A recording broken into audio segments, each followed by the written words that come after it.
As British society became more liberal and secular, defence and support for traditional conservative values went down. And that doesn't just apply to church or Christianity. That applies to our Western values, to our traditional values. The basic concept of Britishness has gone out. Now, for those of you who don't really visit London much or haven't come to London in a long time, you might wonder what is happening in central London. If I go to Westminster, if I go to visit the House of Parliament or the Elizabeth Tower, the Big Ben, what would I see? This?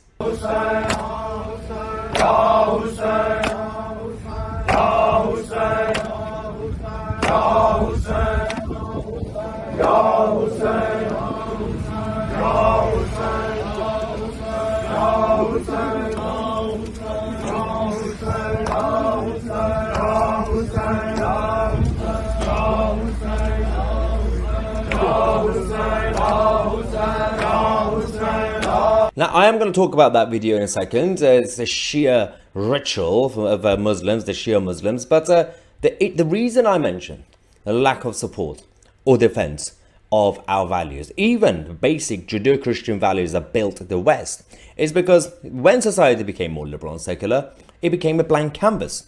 So those who are defenders of the liberal society, and I'm a classical liberal myself, they thought, well, that means everybody could just live in harmony, people will be different, but they can all get along. That was fine for a while. But when you then introduce people with different values, different worldview, and different agendas, well, they're going to come and they're going to see the blank canvas and say, okay, so it seems like we're allowed to do whatever we want. We can be whatever we want. That's good.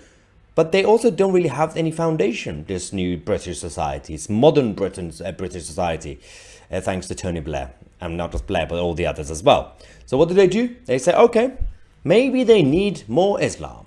Maybe they need our ideology. Maybe they need to be introduced to the right way. And this is why they are taking over. And it's not a conspiracy theory because they are saying it openly. They're preachers of the Islamic centers and mosques that are still being developed. They are getting special treatment, special protection by the police. We are building more Islamic centers. And this is happening to our country. And then you get these weird rituals. Watch this again.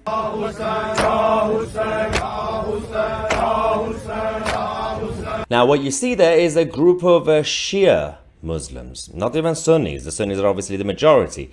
The problem we have is that for a long time, a few decades ago, when you had migrants or refugees, but specifically let's talk about refugees because the majority of people who come here from these cultures are saying that they are asylum seekers, they're not economic migrants, even though in reality they are economic migrants. But the point of it is that they say, well, for example, I'm gay, I can't be in my country because that religion tells me off, for example. Or I'm sick and tired of that backwards traditional society. I want to come to the West because it's more modern and advanced and more secular and I can do whatever I want. Why is it that they continue to come here and not only do this, and this again, do whatever you want, right? Free society, that's what they told us. But they also continue to fly their own flag. The original flag of their countries and their governments. The same governments that they complain about. Well, I really hate Afghanistan now. I really hate Iran now, or Iraq. But then they come and fly the flags of those places proudly instead of flying the Union flag. Church is going down, but it's not being replaced by secularism. It's being replaced by another religion, by political ideology. This is the problem. And of course, I'm going to get called names again. It doesn't matter. You have to tell the truth. And I'm a defender of classical liberalism. I would have wanted this liberal secular society to work if actual harmony was happening, if actual common values, one culture.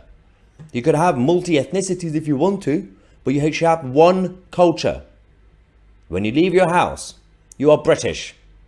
Don't care what you do in your bedroom, as long as it's legal. Thank you so much for watching. I'm Maya Tusi, and we are the media.